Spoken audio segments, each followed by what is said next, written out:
Bonjour. Le livre de l'Exode commence par ces mots. Voici les noms des fils d'Israël venus en Égypte avec Jacob, leur père. La traduction française cache en fait ce que l'hébreu semble suggérer. On ne parle pas des fils d'Israël venus en Égypte, mais des noms venus en Égypte. Pour comprendre l'importance de ce détail, nous devons donc prendre conscience de ce qu'il révèle. Pour façonner les fils d'Israël, Dieu commence par façonner leur nom. Celui qui discerne et répond à son nom n'est alors plus une simple créature, ni même un partenaire du bon Dieu, mais un fils. Nommer quelqu'un, c'est coopérer à l'incarnation d'un nom, et donc prendre part à la relation paternelle que Dieu exerce sur celui qui est ainsi nommé. Comment donc Dieu façonne-t-il le nom Joseph?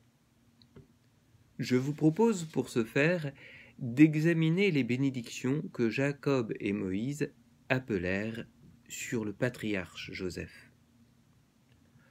Peu avant leur mort, Jacob et Moïse eurent en effet une vision prophétique pour les noms de chaque tribu d'Israël.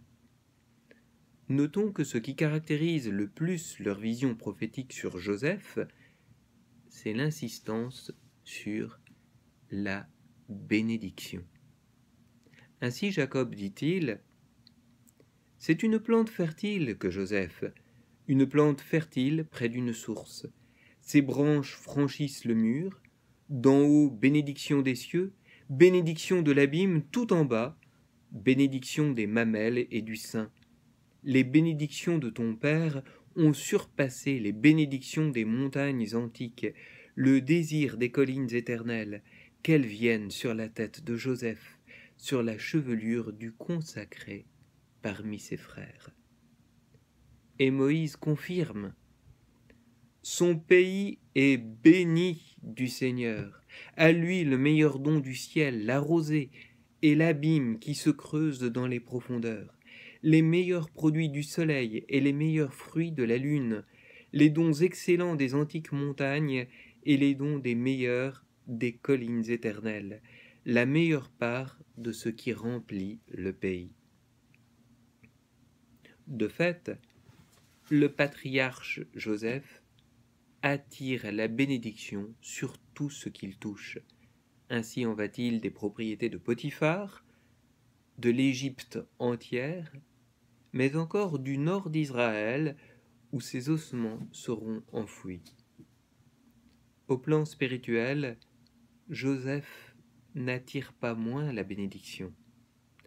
Saint Joseph n'eut-il pas la garde de la Vierge Marie et de l'enfant Jésus, les deux êtres au monde qui portent les plus beaux fruits de grâce? Oui, vraiment, Joseph est une plante fertile près d'une source. Et paradoxalement, cette fertilité met à l'épreuve son humilité, sa chasteté, sa pureté de cœur. La femme de Potiphar n'aura pas raison de cette pureté. De même, l'autorité que Dieu accorde à saint Joseph sur Marie et Jésus n'entamera en rien son humilité. Pourtant, ce n'est pas rien que d'avoir autorité sur la Vierge Marie et Dieu lui-même.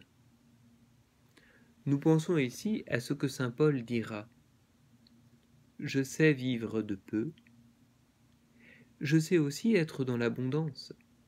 J'ai été formé à tout et pour tout, à être rassasié et à souffrir la faim, à être dans l'abondance et dans les privations.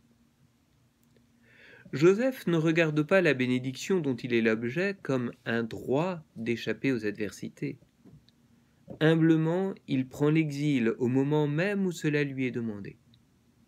Ils l'ont exaspéré, ils l'ont pris pour cible, ils l'ont persécuté, ceux qui lancent des flèches, disait Jacob. Comment Joseph surmonte-t-il ces obstacles? D'où lui vient sa force? Jacob répond: son arc est demeuré ferme, ses bras et ses mains ont gardé leur agilité grâce à celui qui est force de Jacob, grâce au nom du berger, la pierre d'Israël. Et Moïse parle de celui qui demeure dans le buisson.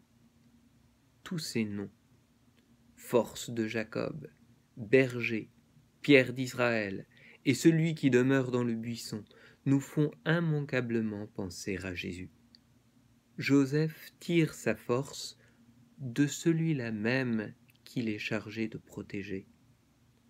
Oui, c'est dans l'accomplissement de sa mission que Joseph puise la force de vivre chastement au milieu des bénédictions divines. Demandons donc à saint Joseph de répandre sur nous la plénitude des bénédictions que Jacob et Moïse appelèrent sur son nom.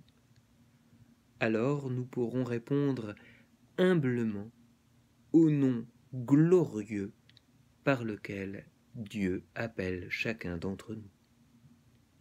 Bonne fête de Saint Joseph à chacun.